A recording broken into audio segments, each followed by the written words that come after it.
Hi friends, and welcome back to another sketching video. I hope you're all having a great day. In today's video we'll be sketching a charming Japanese storefront located on the corner of a street. I realize I haven't sketched many storefronts on the channel, so I thought it would be a great idea to do one today. I'll also show you how to approach this type of drawing if you're short in time or feeling overwhelmed by the level of detail in the image. Since this picture is packed with detail, I wanted to embrace that and give the sketch a loose, expressive feel using watercolors and a fountain pen. I'll then add some marker pens to bring in finer color details at the end. For this project, I'll be using watercolor paper from Canson and my watercolor pens from Overtone Academy. I'll also use my go-to water brushes along with a few traditional brushes for bold splashes of color. To start, I spray some water onto the paper and use a thick, wet brush to activate just a few pens, adding a soft background wash. My goal here is to create a warm tone base for the buildings, spaces, and roads.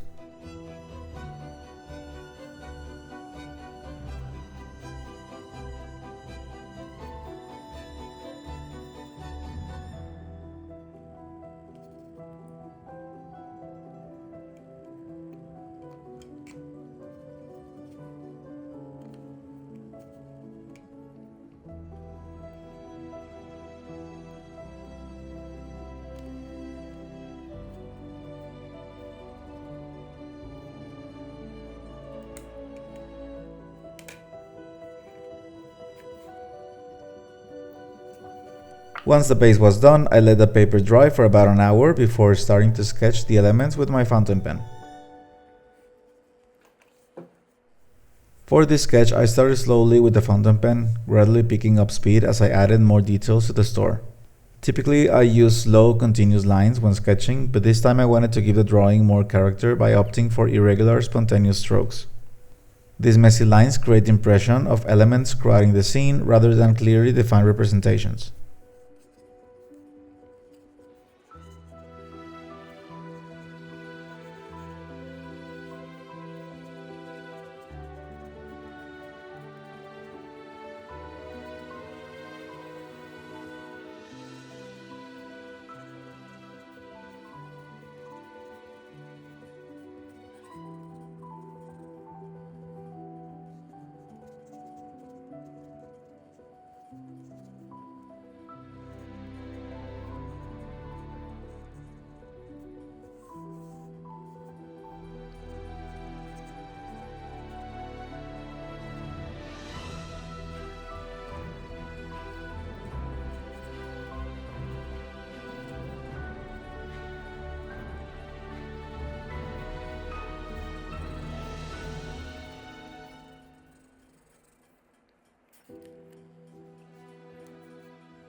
As you can see, the roof tiles and wooden planks on the walls were loosely drawn with parallel, uneven lines or curves to suggest the tile's radius. I began with the center of the building, and once I was satisfied with the proportions and height, I moved on to the right section before completing the left one. I'll be right back once the entire sketch is done with the fountain pen, and then we'll move on to adding more color to the picture.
Now that we've completed the quick sketch with our fountain pen, it's time to add some color to the scene.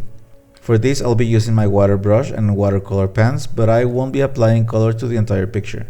Instead, I'll combine watercolors for larger areas and marker pens for more detailed sections. To begin, I wet my watercolors and started working from the base of the store, gradually adding color to the darker areas like shadows, street lamps, and roof tiles.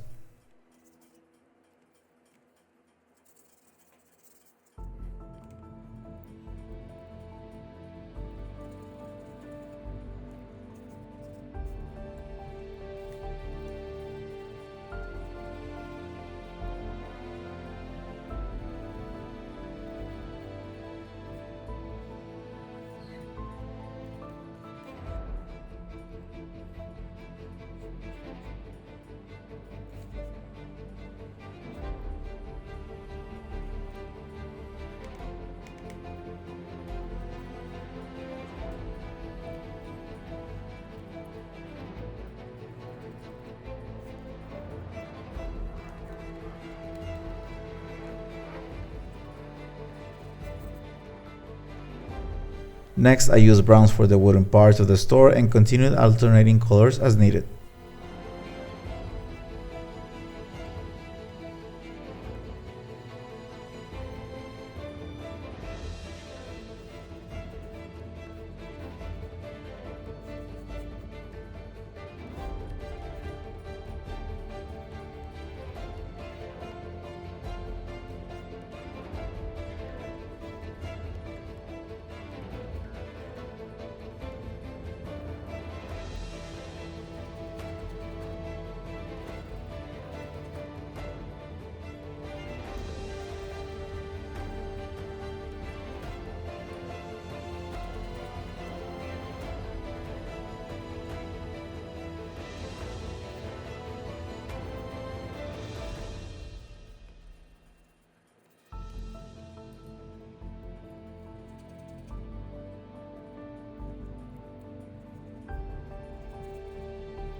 I also added some random splashes of watercolor for a loose, expressive effect.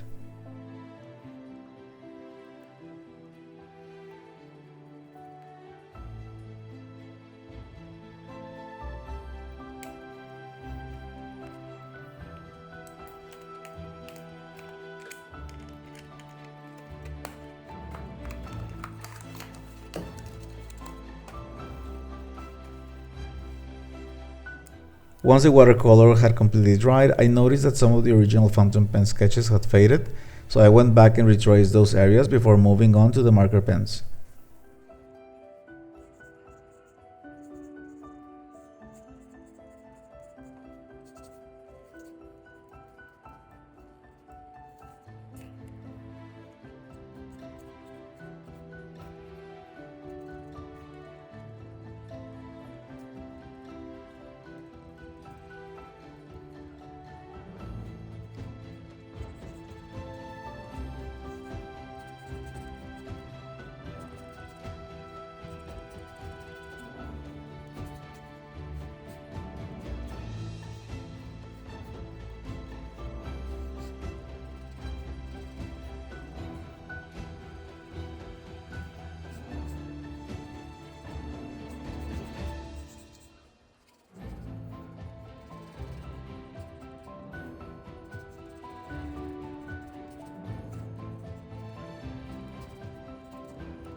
Great, so the goal with the marker pens is twofold. First is to fill the spaces left between the watercolor splashes, and second to add more detail throughout the scene. For this part, I ended up using a few Charpak and Copic markers, though not so many, as much of the color had been already applied with the watercolors. This sketch has a more irregular and monochromatic style compared to my usual sketches on the channel. I'll also add that the gray markers were the most useful, as they helped me cover much of the space between the watercolor areas, particularly on the roof tiles and walls.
For the final touches, I use a white Prismacolor pencil and gel pen to add reflections and highlight the white elements from the original picture.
And here is the finished sketch.